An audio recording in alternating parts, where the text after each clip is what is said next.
E whaatalo whaatu i whaafonga mai ale mamalu tele o tātou atunu o le fo i vaenga o le aso. O se i whapoponga le nei o le polkalame ale tu e pima i pālimia. Ia o le ava noa tā ua le nei i vai aso taitasi i whelua i ai ma le taitai o le malo le fionga i ali i pālimia. Ia whaatalo whaatu i lawa fionga malo lava so i fua manuia. Ia. Malo. Leo o ai atu ko ki kale lima. Mata foi na senga ia o mata ile. Le avele la wangoto. Masulu ia ila lo kaliele ka kala ngofa sam noi. Ya ta fanga solo ia ila ia mata upu. Fa tailo fionga. O alu ngai mea ia ko fa sal. Ia wale tata no fa sam no. O le mea te fai mai kilo ko yo pako pe le o la fime fo i sui o observa. I halongo mai tata la ma o te le tele. Fa tailo fionga. O le vai aso nele sa talaina i nisi o ngā luenga te tele ale malo. I te talaina i o awala te tele. Fa pia foi la male aso atai au. E o te fia au mai le saunoanga le tai sauninga i o le fioanga o apolima. Le na fa pia ai. Ua fea wa i fia le whana wa onga. Ua fea wa i fia le nuu ma le tu malo. Ina ua le leima matango fia au wala. Le aso fina ngalo le tali mai le atunu. Apolima la faya. Sa o asia ia na fia le fia sauninga. Ala wale a mio o te loto wal momo o tilo iai. E an fata foi mai lola e fai upo le aso a leo o bai. Ma fo anga volna ma tu te o ai ma minsta ma nisi fo yo fa lu tanga luenga se mato vai. Wa tele ai me fo i tilo iai ai mai se termino nei o le ano talo sanga anu e mai io kai fo i lava ia nga luenga lo fai ona tonu anu te tas e le nga kasi sia wala si anu pe tolu fa wala ya no tu pe a un fa no maua ole i tu foi la sota inga ma le nu ya te mi mai ale nu le awala a viene la tu fa momo e fai te mine ya anto me foi la tu tal sanga se si avno wa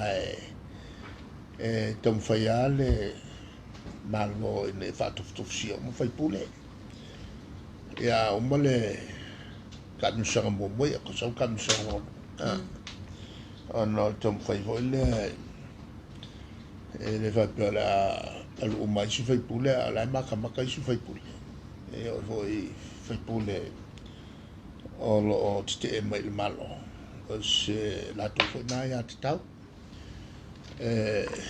tom fai e fatto sia umai ya tu malo le se fenga fa pito e feia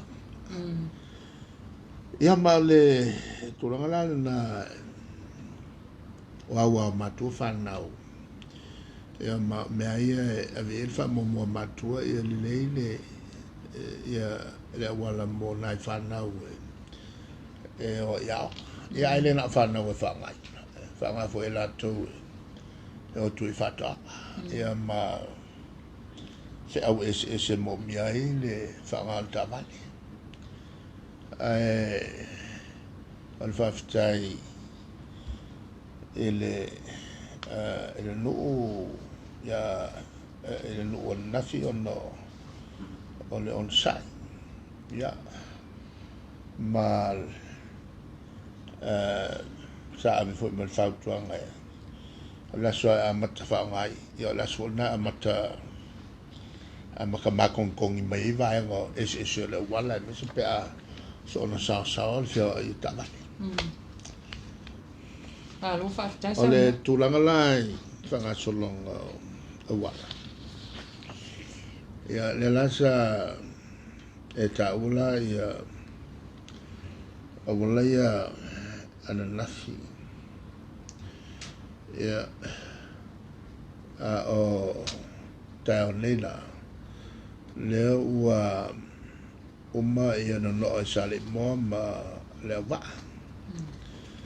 o fionga la ne e mo kwalo loko ale la luta ele tongo fifo ila le fauci o wala ne ia o taola le sufrili le ua fuafuai isi awala ngalue mo vailele sauniatu fale apuna masamus talai la soa tao ngalue ngaumeia mo le silfia e faa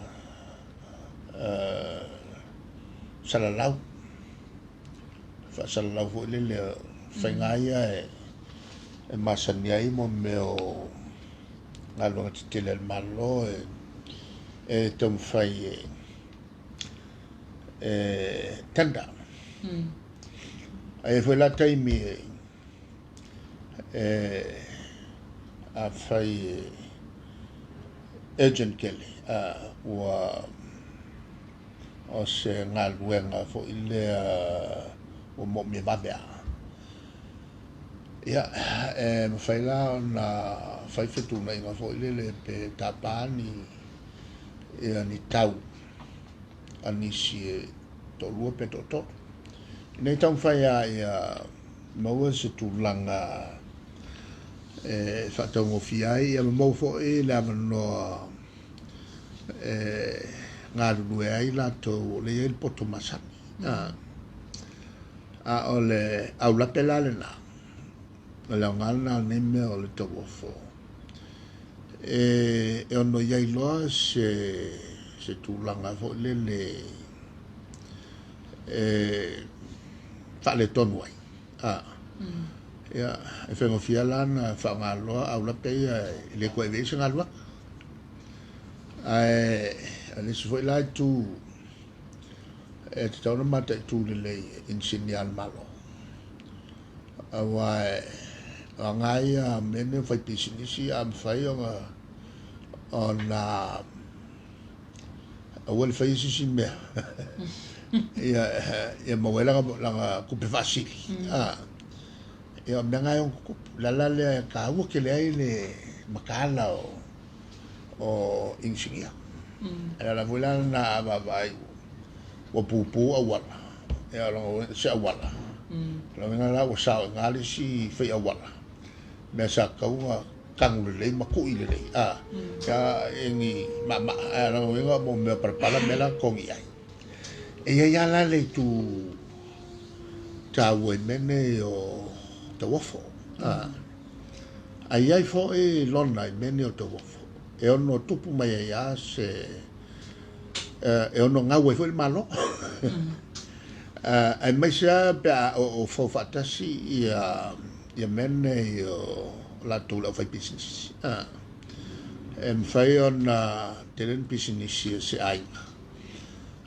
ele mele se to fo fatasi ia nga amakalole nga luel kulanga fo le vai ai ofo kuia o ese 2 milion ale la ma ku ele kisi maliva milion ala nga la e ongo le mau fo i el malo e le situ ole tongo fi ono au fau ia menne o tanga fai business awa le nganga ia le tau me o to fo ia to va ai le se tau va pe a fai a fo ngal due fatas ina ia tele se la tupe maua ele ko uma lunga la kau le la tilo ia ile malo il temil nei mos fate tai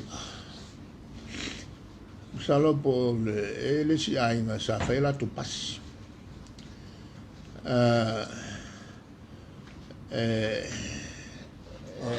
i vai lo no foi lá na vai lo mal mato ai vol fast food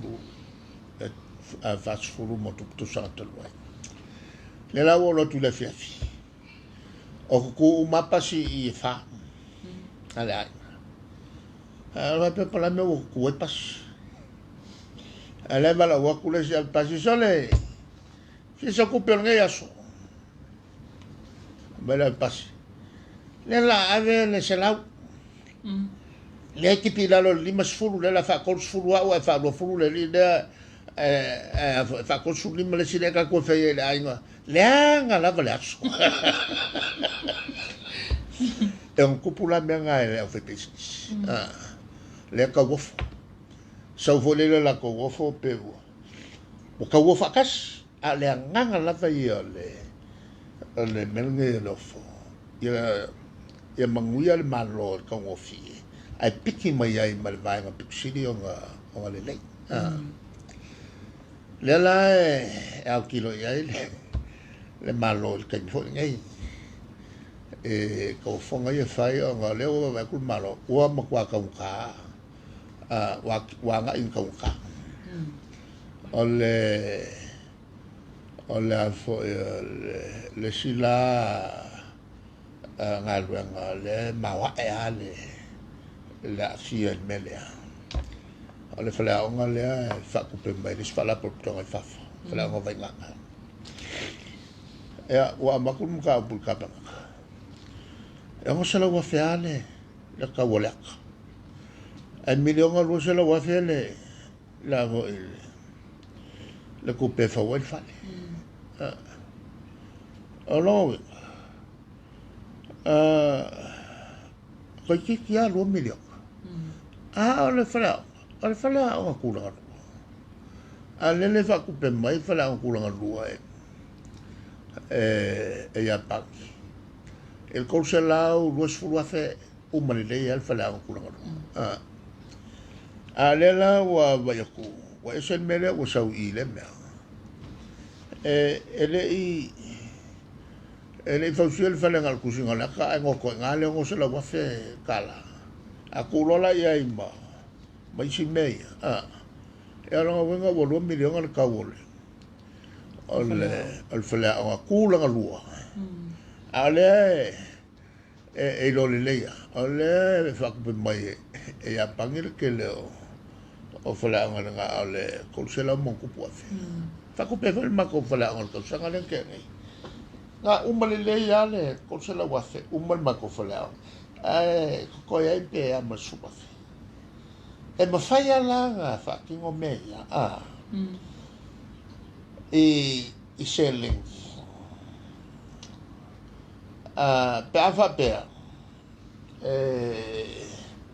e ka ko ke kilo le e fa ku nga fa va el malo la le ko kilo el malo ele ko fai nga ia kusinga nga ia kusiaka silia nga ko vai ia nga ia kusiaka e kusiaka mo pasiaka pe o sawai inga ia kau ka fofia la lo le mele ala au fa la kusiaka ai fanga luare ia la kuka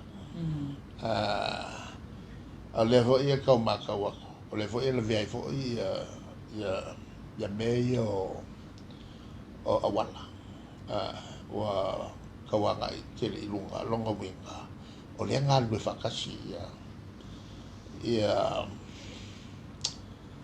el vanga ia foi business a le nga kongwa ia ka fonga e ka va le ka va nga lu fakasi ro winga fasili le si pe o mala o foi pasia e fia lo pekila la ave 5 miliona ya ko ia se 5 miliona se la wa fe ala la ku 5 miliona ma le mas fu wa fe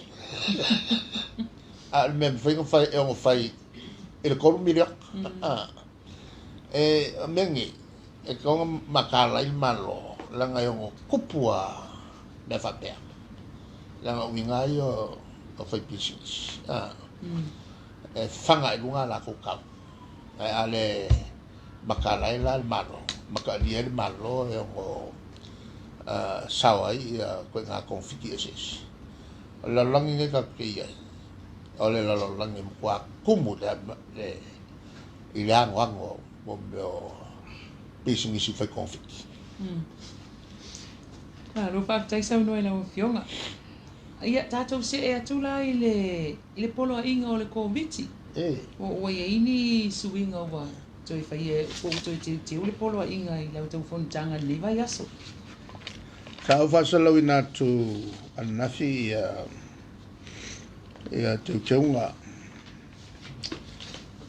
fo wa ia nei mai fursia ile tulanga o tal sanga na tatu tangata ia mai fafo fia malanga mai na ia tonu ile teimi o aso fia le foi la sa o fasalo inatu ana nafi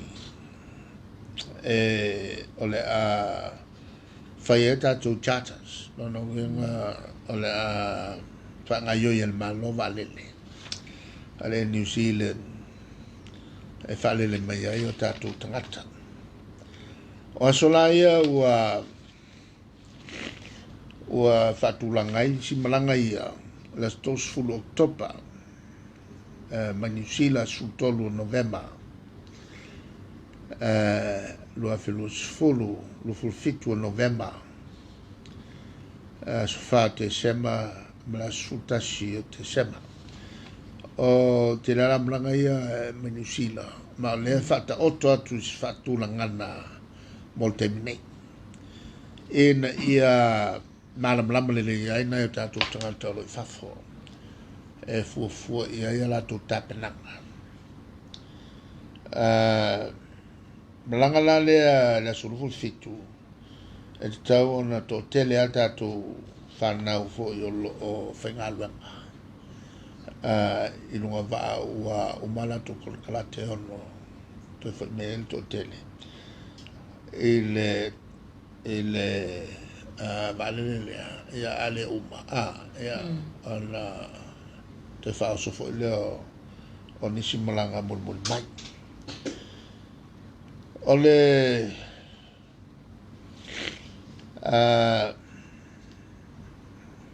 tulanga masani lava le tutongi lato e mawa vanoa ia vanoa ni malang mai ai charter flights ni ia mai ole tutaua ia lato langona ina le anga fanga tia mal fifia le o mawa le avanoa toe taliu mai ai ai fo ilale la tute ia fo i mai ilo tatu watuno ua mai a uma on faya la to siaki ia wane sausa sima se mai mo la tu lava lele ia mai se mo le manui o la tu ai awa asau mal mai ai pisiani so la to ai nei ia ile o se tu le na wa le mai lo pe la velo badili ele se malo fa le la na e sau mal tanga te fisa ma ele le vo na la to si la fia le maffa o no e fa sala nganu o la to ai ngai o mai e fa tamala ai ma ia ni so tauala ya ila to tapena mai ia fautangia lele le tulanga bawalunga o fatawa el tatu malo le tu atu le avanoa mai a ia o mai I loa o mai ia whataua le lato mea lofa siri le mai I o lato ai o leva ona vavamao o leo mai o uman whaia lato suenga mai le o mai masema taua le whataua o ituia mo tātou tangata le whatalanoa ngātua nafi o lea ua maua pēo tātou awanoa monisi fo I whanau Malue I whafo ele ngata I runga waka e whapea fo toi whapopu mai o whangota le fo ua I awanoa nā ia ma nisi fo I o whatoanga I New Zealand ma Australia ona ua fōlinga mai ua whatupu atili ia ngāluenga I whatoanga mo I tuai ngā tangata whai ngāluenga ia tātou tangata ia ase I tū whailele tātou te tau whai fia mai ua ale a tawhi mai e pēle manuia ele tātou atu I le lotu le atu whalaliki o le makua kele whale le lei whale o ainga whausia o winga wa aia ia le ngā porkalame ia tātou malo mawaise le ni whale lei ai ia atu whalenga mea ia ave e wha mua aina whale lei o mena na whai ia mai e le te si mea sili atu nei lo te pena ino tātou tangata ene ia maua ngā luenga e sosoni ai nai o latu aina le tulangalana ai I le COVID-19 ia le tufo I po mosu vai la au le ale I maoti pi tu yese maso solonga la u maua ia ala fatal tarisi fatal po sefe ia Paltari atu na ia whaftai sau noa lau whianga o le isi mta upu se o le submission fo I lea toe ina o le kalesia e whakasale na avel komiti mo tu la fono tau whaofi ia e whaapea ina ia toe tolo I tual tu la fono le ase whai unga u whaia ia I lau whianga o le matapu na va committee al tu la fono ma ele se mele le sa vali fo to ino le kalisia fakasa le le tule la wo ia e lo mal committee ma fali ai le lato atu malunga ana mawai malama no fo el committee fa mamla matiri ai vai na es tu la fo atono na fo fa ta malma mai to ina ele fo tu la fo no o leva on tapena o tapena no fo ingane a le tele mta upuia tangfia a mta upu leva na yai o mkamo mial for goes back 20 years aga itu le los futa usanga mkamo mia ya le fa le ya o nanga ale fams nonga o fonom swafa telefo ele o ilo voleva ko kasi le mai ai kai mia musika el fams nonga o fonom swafa ele tem mi pisa fela ia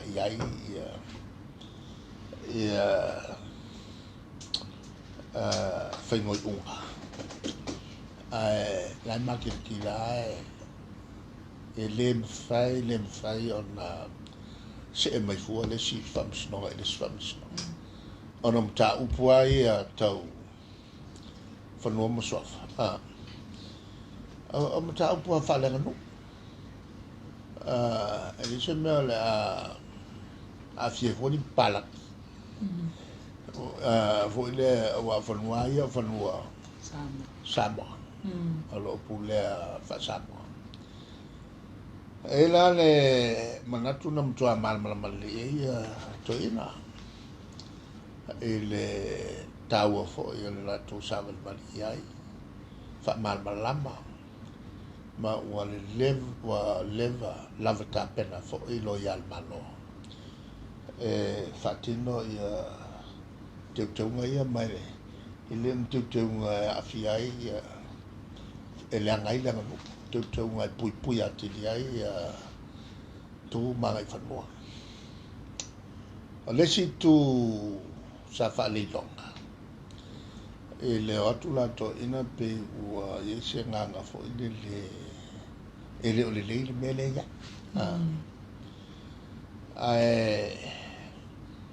O ngayo inga mangalo po ngalo ngal komiti.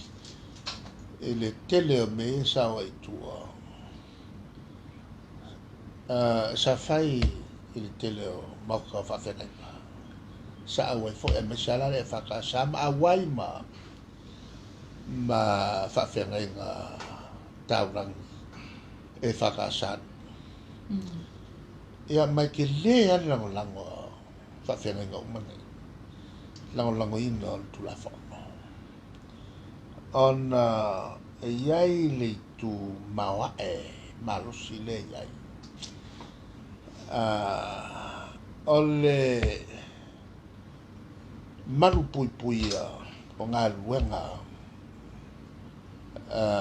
fa le lotu i tu tono se fionga. Kasi ale mea ato toai o na manu. Ole pulenga manu ali fai le foi la ci le fiere le ia fe au no fono vai lo le pulenga malua ali fai pone nga fo vai ai ma le lotu tono o va fo la le con fai ko pule le ia tanga tole no o se abio io o abio o le malosio pulenga mamanu. Ruatu ai whatonunga o malilo. Ea, vai whapulo sua vai e le iao. Sāka kai ngofu o makau le kengi o le foi pesa. O mea ia, mo le van whai. Lana winga la. O le ata e whanau mai e na. O le ati li madu le ngā ruanga. Whale lotu i tonu o lu. Awa o le whengenga taurangi i tonu o lu. O le whengenga taurangi a tupu mai e o le o te paau e a whapefo e ma whale potu. Lo pola pui. E a wata paau o le whianga. Le tulanga lana e o nga tasia la le malosia pulenga manuali fai pule. Ia malosia le kalisi. Wati tie le kalisi ai lunga le pulenga manuali fai pule. A le kalisi ala ngalwenga ya la to la fai ngalwenga.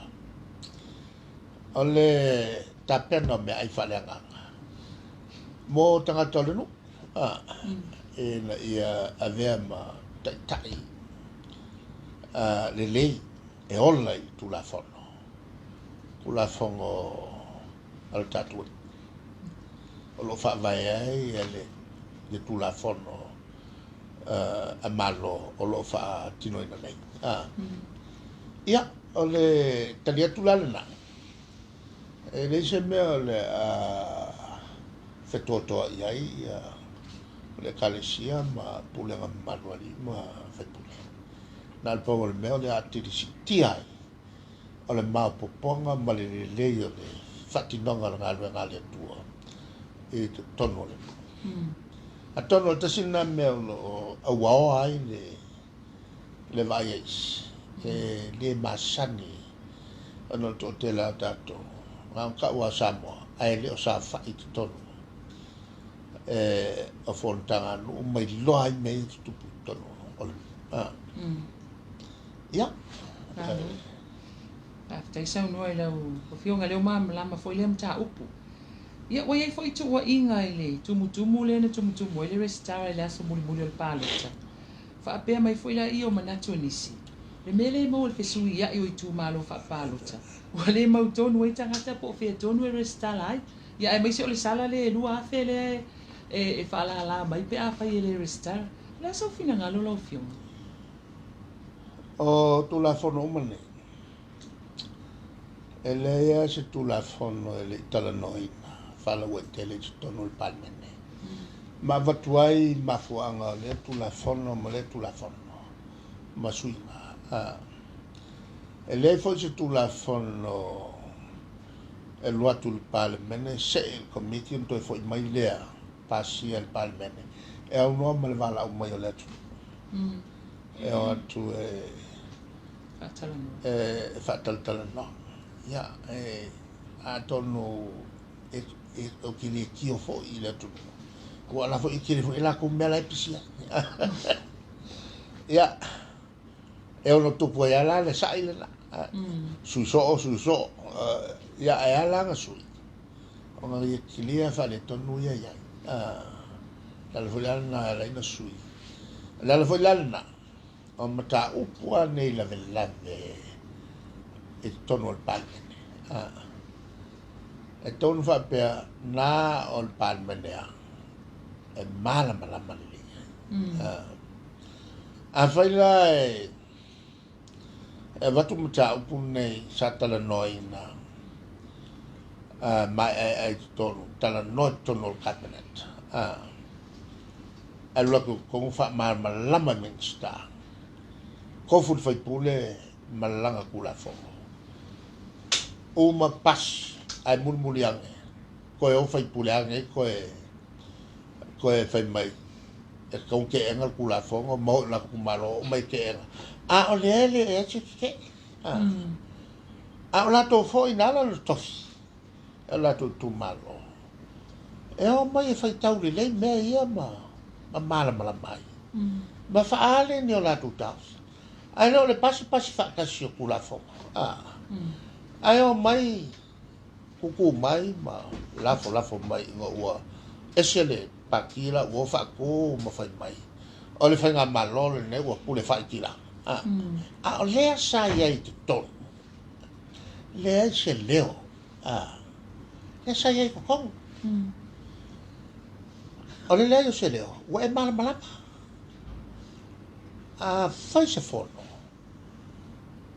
e se mata upu e fisili aku se ko inga e se fialanga se mata upu ai ngofo o le fai unga le fai fisili o le o io e uma marmara ai a fai la o uma na pas ai alu e ko ku makila kila ma alu vala au lo observa sau ma fai e nyo fa kalanga la le va inga tra ma fa Ona le inga tana mafo ya te oe lea sa e aua il pasi o me.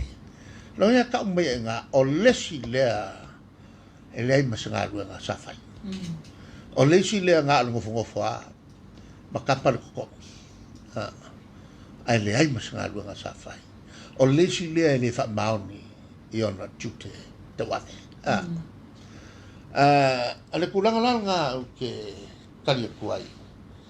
Il mata upule ua e langa mai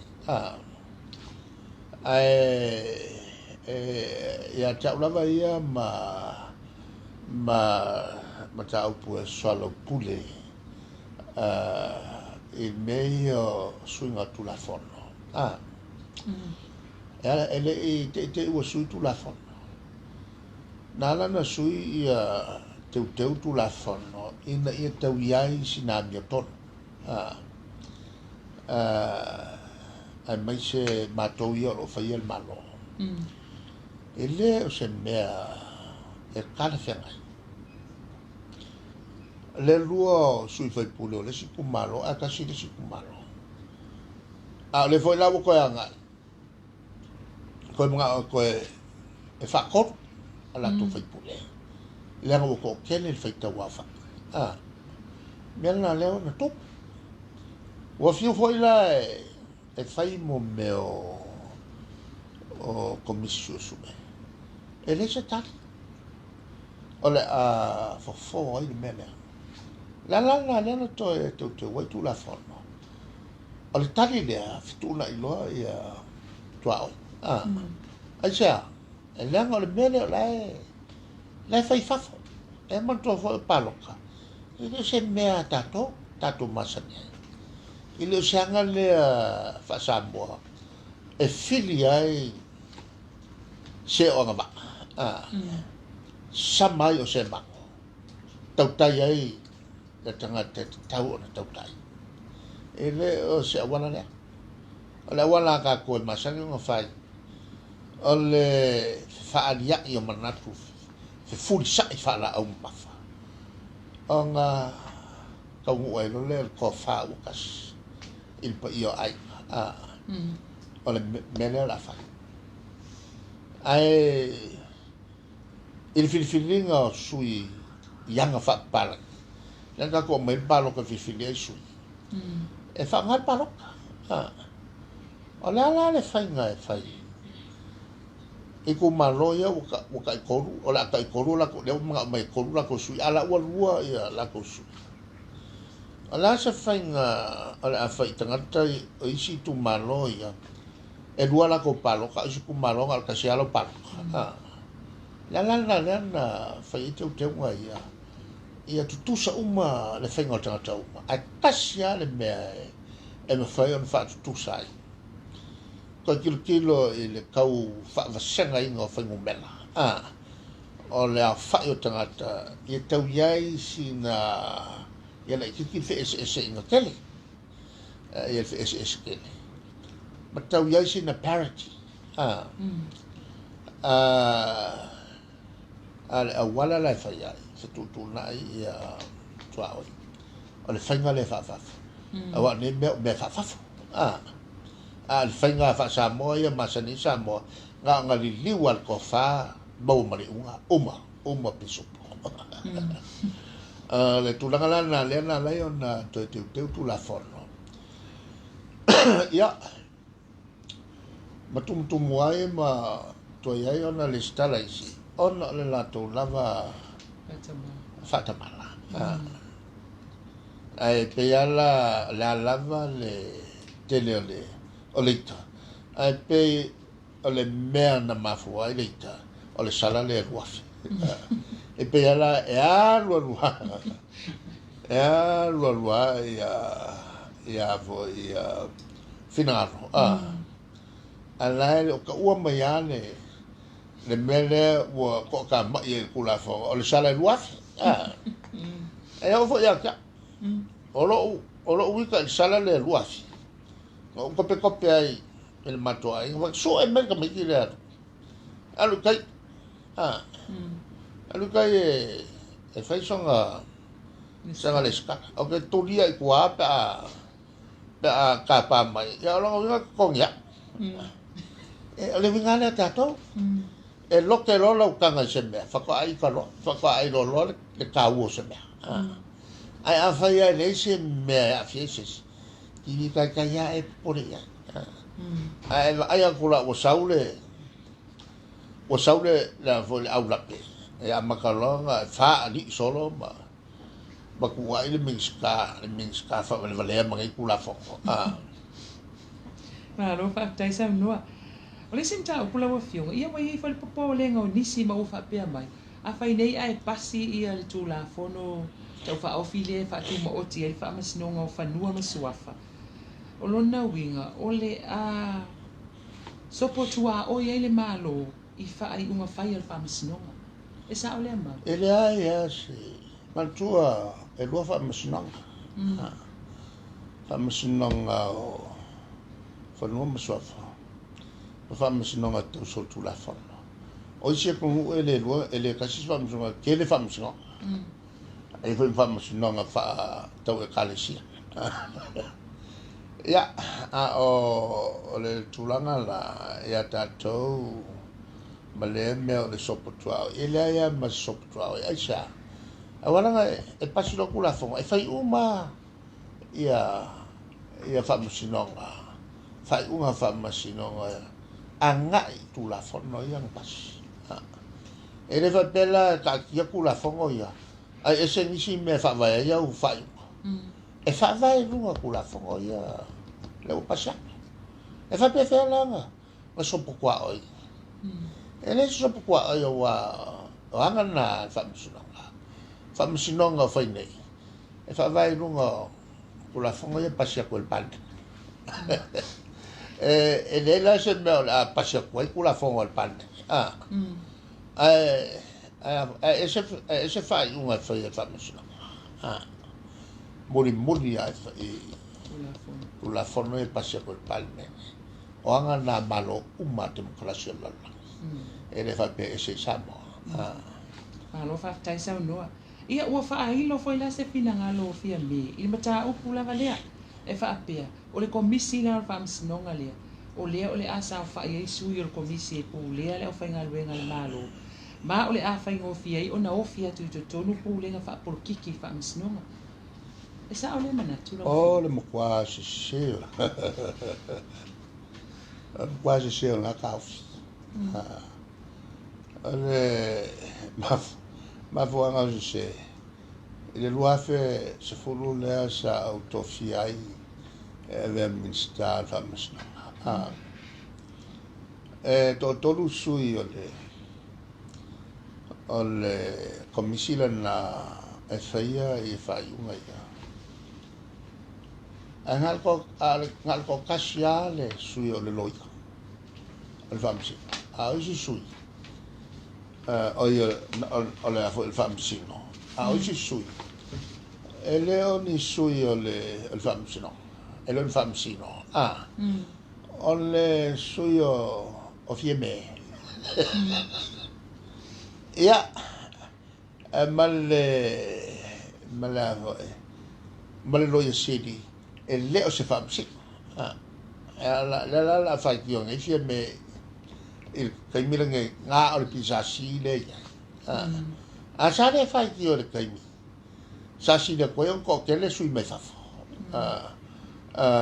vo le sa ia ko mo le komisina a ia le mafu anga kau nga lai nga pu ia le pisasi i lunga fa kwanga vo wa mai al kau le pisasi al pisasi le komise pule ngalwa al malo o le ia fa matalanga uma fa kau le tangata tangata fengalwa ngal malo lo wengal a fai o le valus fun pasenio la koia kalsanga fa ka ina valus fun por iva fun pasenio la koia kalsanga se fa masino o ila e kau ke le pisasi wa mo uma ya ia fa matalanga o le amiolea malanga la miolea le fa maongi ma le fa mau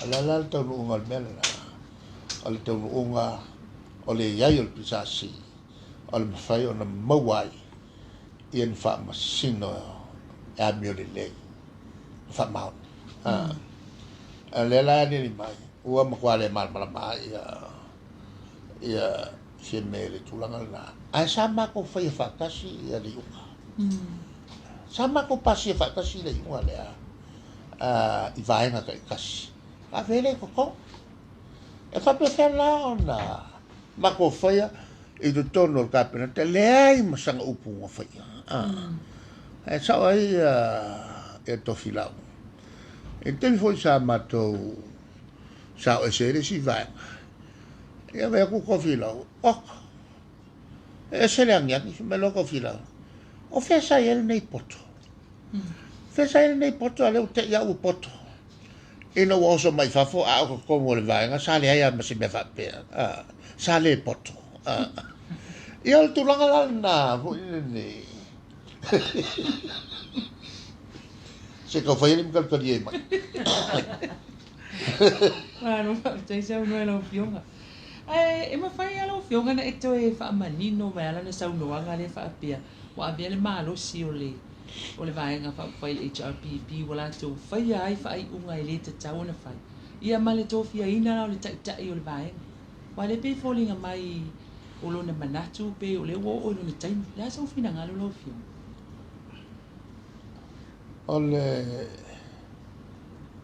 Ole man losi o whainga whawai ale vanga ni I tō whinga o te ta.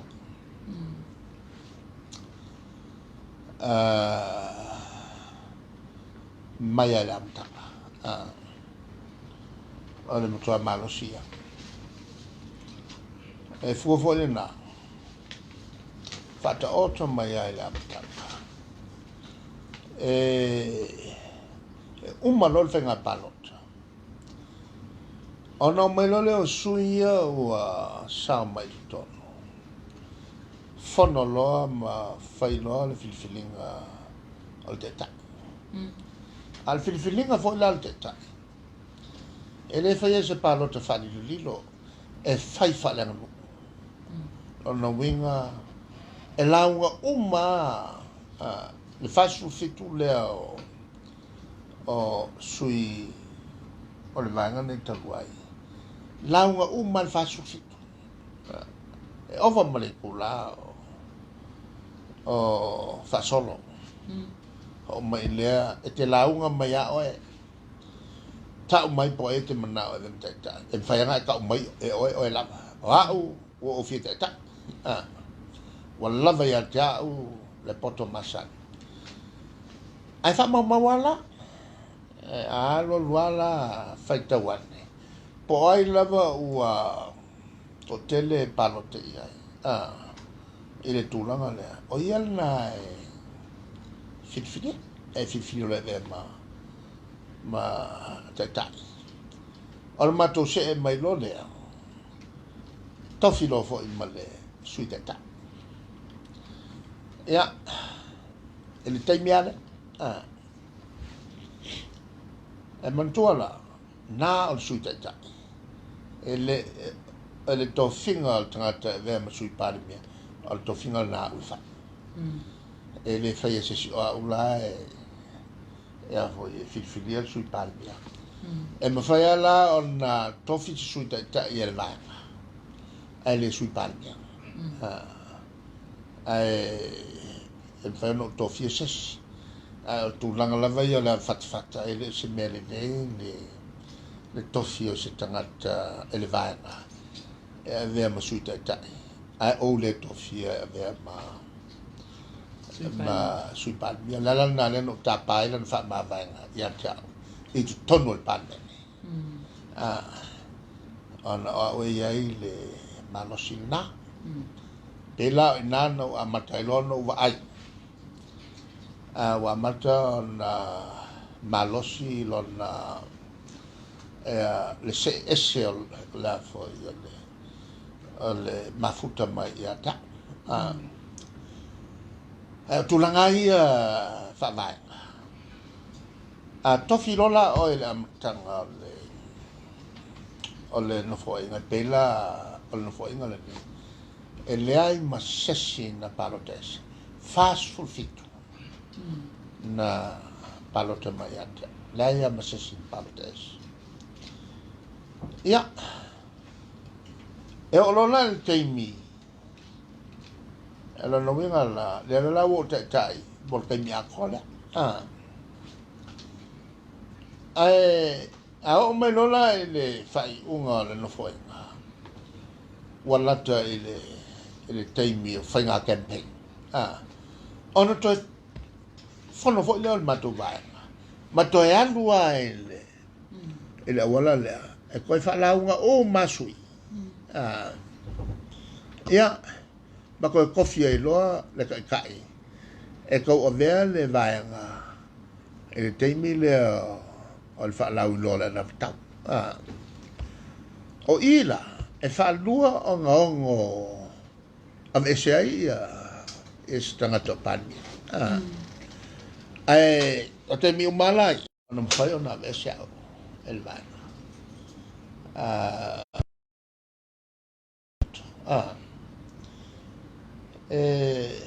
Le mea nane, e whaase furu fo ino nofo sao. E tau mai loa, ua le tofi au. Ia na wan foi leo tau tua mai tu. O le kangaka la e tofi a vea ma pale mia. Ia nofo sao. E koe tuma o le vaenga. Ta le. Ana le foi lana nga le sama to fono ai po le lue masin taluai. Anga o koe ku uanola e foi le tofi ton. Fili stato te tai. A vea le vaenga il fa un alto sanga ma la lo atu i le whenga palota. Ia anu lole le matou a mio. E so, le aia mases na palota ese. Kasi moe ala tu tausi. O a ue toe tau a vea fo i le vaenga. I le teimi le o kempeng. Ia, e le la ia le sui palmia. Fai mau whanga sanas. O mai lo la fai le palota o le sui palmia. O le sui te tai pe taunto e whawau. Awai whapena e olo le kai me koe kofi ai le te tai koe kofi fo i male. Sui te tai fo. Ia i nala no whaala vai. Mau te talo. Pasi e iau ma maua. No, le e whangase ia le sui te tai. E maria ia koe pasi ia maua whawa. Ia le langa. Sau fo i unanimous. E lea ia masesi na whasalesi. E makua ma losi te le ia mato tulafono. E leila se tulanga fo le mpheon fa peses. O le nga ke fa malo is kofi e lea. E nga manga o le vai nga fafo o mel mafala. Ia velo mo i fafo. Ia nga ia fo le pi ili mai ai ma la mula mo puru mai. Ia a saule si ton al melala masane yala le matova a ula wa moka over masa o piko umil ka ku ko le chapipi le tal no tu il est parti ton le palme e lo ko ele ta wai ni si anga ho le o le murmurio se si sontina ya ole tulanga la na ele matou vai e o voi la e matou fontanga pe a fai te tala la no ele ai ni pulpule tutu ele ni pulpule tutu ya ta le tala la no e voi tai mi matua bawa ai lunga la lo ya matou fontanga ole awala na processional democracy open tatala no le wila e mata apu te langa i ton ya e hava no umatanga te sau no ya ale vo te mawatu mai le vanga le ave mawo pul tu e la ya mase la ma mo umale makuvana ya no winga ia a fai ua lawi lo tangata lo pelo le mafau ale e ko ko el palmenga ale fa fo tangata me makau ma TV ya ole ko e popole e fai aso si pelo e fai le me moni le o tal no atwai ele aya ni fenga fa pena fai el mato vai ia e uinga ia porque tau su e ngalava se me fo e fai tui nai mato e mangkofo i le soi whanga whakeusiano o le kuai fua o e mal tau vaenga e akiri ainga kele mangia o le mato vaenga o le o kere popole pe a tu e fua mato e akiri ainga kele mako whamonianga mai ila tai sa no o le wa restala ia olo i ia vea masui o le vai fa fai le fast e tau vai le palo tau le lua fe lo tasi ele wa fia i lalo tu la fonu tu maul mo tale tu la me tu foi o umana tato ausia le ia le na foi onga sa ele me voi le na tupu ya lauti fa ma vai on alu eselea ia ol muliane to salamo on musule sengi fa piala la sawenga ai ele me wangalo ya lauti e alu lo fa sala lau sanga vai o ingala vai e ai lo tiole al kula fongo le al famau e koi foi tu ne la mo kwale me faia ya laudi se me alofia la al kula fongo e faia singa lo tele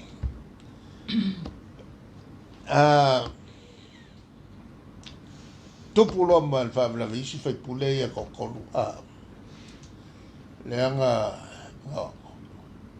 ele wei lo le ya alai wa fo le fa san lo mo il vanga le ala to sui fa vai ala le ngo sui fa vai sui na flato fatuina le vanga fa fai o le fast ala la mele ko fe ano fai solo i kua ina ia awange i ukia kula fo se yo o el kaimi wole fai no alfia la le winga o tu na tata fatena wole fai le mesa tau na fai o feo so fai kua i lallo o le fa punga o le tu totas wole vanga le ko kukokas ia ala mau fa mo la fa masino le tu ele me ngoa le tangata buli ana a fai e fia fa salalau lo lava tangata o le ameton ia ta foi ona fai ni amionga atang yai lo ameton o lo ko awai se vai a la fe me la ku ko kasi o kwa market ki le nga me pila a mai sa o le si vanga ia e ku mai e fakasa TV makalongo mai ai la le ela e mai ko ngi gol fast o la ni si fa mau pe wa ai wa ngalo wa be ese mafo fonga wa ngalo o le ka ukala a le la e ia ku foli gol fast la kikia si me tu ai ya al kali aku nga tai ala so fina ngalo lo fionga o le foi fa pe mai ia sa no ngala uli i ma fu ona fa nei tu la fon ina ia sai tia el sa o tonga o tangata ma wo pu le fa ko milisi ia le tu la so fina ngalo lo fionga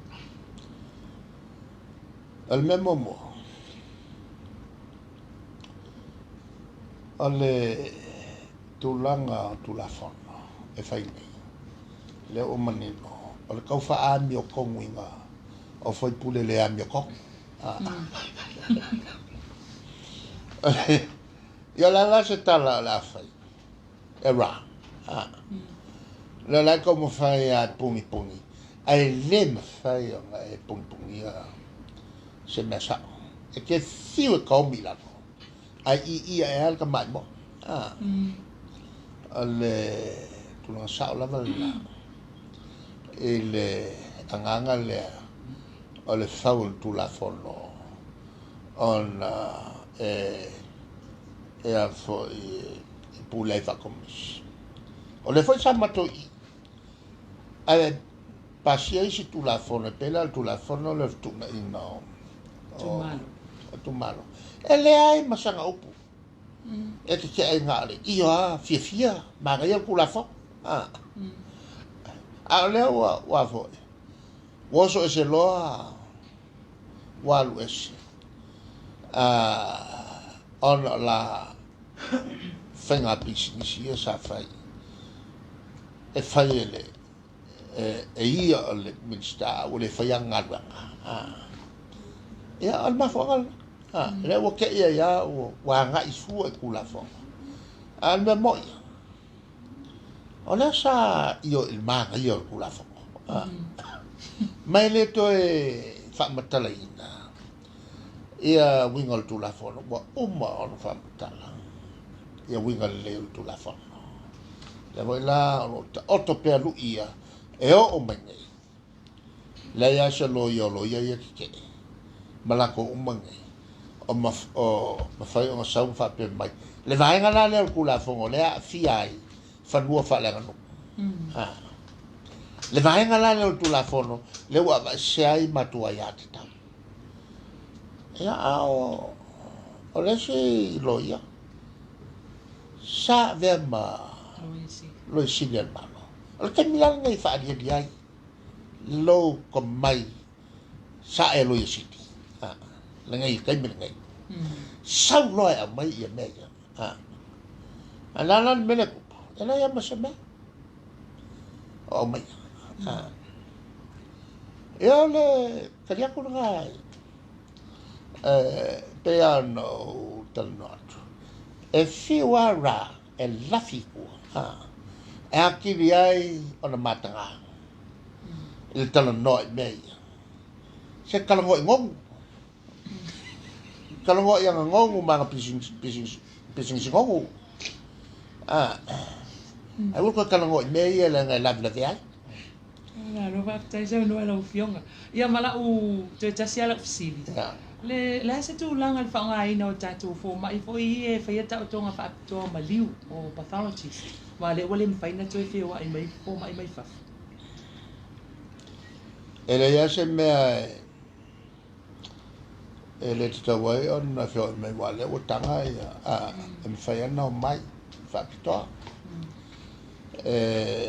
ai ale tulanga la vai sa mo sa ia ta to tam fanau sa la wi lo fo il taleni ya un po a te mi ni fanau mai la fa se ia se fo mai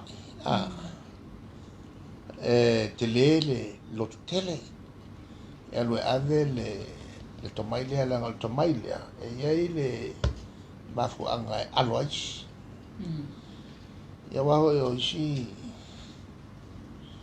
a fai e lo sulu aso talu na tanu le tangata ya wa ke le fa le ko a sau se fa uma ko eri mai lo ko eri mai lo se ko e fa ki ko nga ma vai pe mo il mele ma salomia na fa online le avangiu ki e ko eri mai ai lunga ya lo nga la se va ngar kan kwa malo si le isu mal manava e ka sila nga me pe ya ta si na fa ngata e le nga e fa ka ke le ale alwa e le si te mata for ma general practitioner o to mai fo i la ki e fa korunga ave ya o ngai bele ai fa koru fo nga ma sola mai ro nga ai wo manga nga le mai ya me se pe ave a fa in fa kai ai koe e li maingi ki ngongisi ia saulo e whataitai lo inga la whakaikai e mo kua la uange mo mea o mea fo e pupungi ai ia wafonga ia uange ia luaku sau se mangongi o mea wai mau mai la le whaingata le whaingata al mele na lea lai ona para ai si e oi ave le tomai lea o lea lai le whanga mea se koa e alu e tau ave ia le tomai lea e pei e lea whaina ia te oi e lau siri mai wa o lau ngā ruenga pe o ngā ruenga wha makua moa ia te whaia e longi ngā ruenga e mo mia ni koe vivingi le po ako alo vam tai sau no alo fionga ia maua pa mai e toi foi ma tatu ta upo ni vai aso ia se ia ulia tai ni masani o vai aso po mo se si fa poponga o le tu e pi ma le pale mia fa tai tele mo mato wa no tai minei totally watu muninu